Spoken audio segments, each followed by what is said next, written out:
Hello सरहरु नमस्कार। अनि यहाँहरू चाहिँ आज पुरा पार्टी गर्नु भएको जस्तो छ हैन?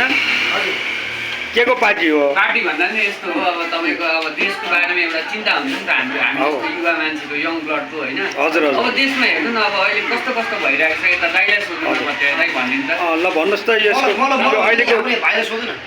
अहिलेको राजनीतिक माहौल पहिले तपाईँ भन्नुहोस्, तपाईँबाट अनि त्यहाँबाट भाइलाई पनि अनि त्यहाँबाट गरौँ ल। म त यो राजनीतिक माहौल बिग्रेर विदेशबाट आउनु भएको भाइ हो। तपाईँ किन आउनु?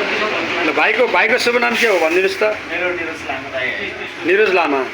ए ल अब भन्नुहोस् त अहिलेको देशको यो स्थिति चाहिँ के भइरहेको छ, पहिला कस्तो थियो र अहिले के भइरहेको छ, ल त्यो बारेमा भनिदिनुहोस् त।